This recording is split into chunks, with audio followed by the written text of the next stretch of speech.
आपका एक और नए वीडियो में स्वागत है।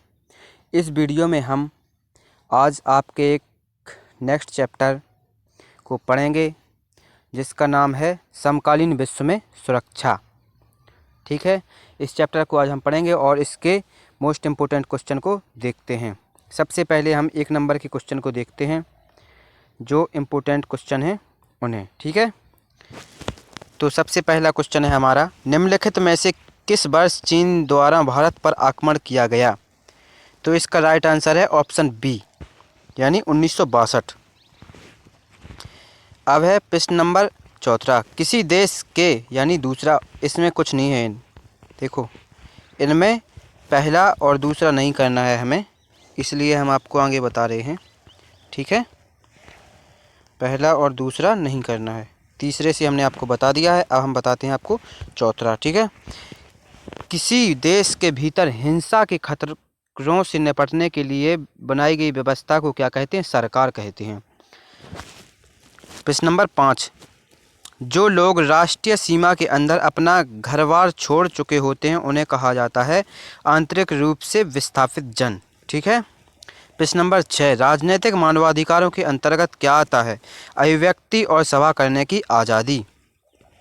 सुरक्षा से क्या अभिप्राय है? सुरक्षा से अभिप्राय खतरे से आज़ादी। ठीक है, अपरोध का क्या अर्थ है, यानी अपरोध किसे कहते हैं? युद्ध की आशंका को रोकना ही क्या कहलाता है?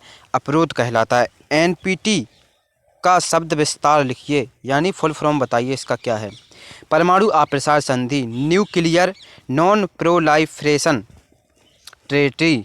ठीक है, उत्तरी गोलार्ध व दक्षिणी गोलार्ध के देशों में प्रमुख अंतर क्या है?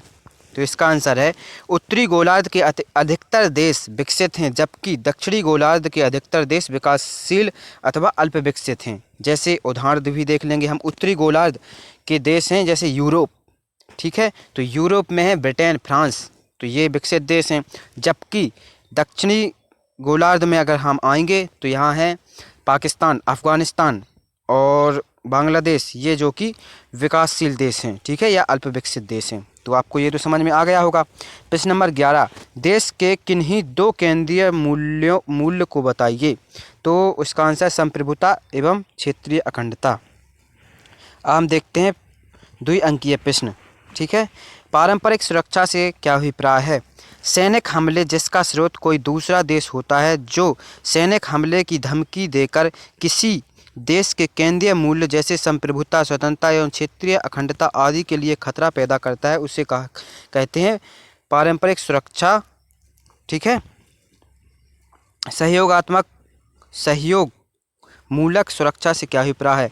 अपारंपरिक खतरों से निपटने के लिए सैन्य संघर्ष के बजाय अंतर्राष्ट्रीय सहयोग से रणनीति तैयार करना क्या कहलाता है? सहयोग मूलक सुरक्षा।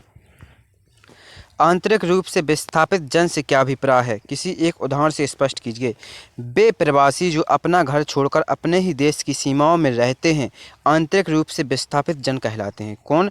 वे प्रवासी, मतलब वे स्थान छोड़ने वाले जो अपना घर छोड़कर अपने ही देश में रहते हैं बल्कि देश से बाहर नहीं रहते हैं, उन्हें क्या कहा जाता है? आंतरिक रूप से विस्थापित जन। जैसे जम्मू कश्मीर राज्य से कश्मीरी पंडित जो देश के अन्य भागों में रहने को विवश हैं। ठीक है,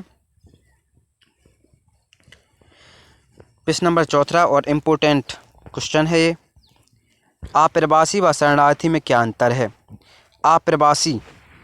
अप्रवासी का मतलब होता है जो अपनी मर्जी से स्वदेश, यानी जो अपने देश को छोड़ते हैं अपनी मर्जी से, उन्हें कहा जाता है अप्रवासी। जबकि शरणार्थी युद्ध, प्राकृतिक आपदा या राजनीतिक उत्पीड़न के कारण अपने देश को छोड़ने पर मजबूर होते हैं, उन्हें क्या कहा जाता है? शरणार्थी।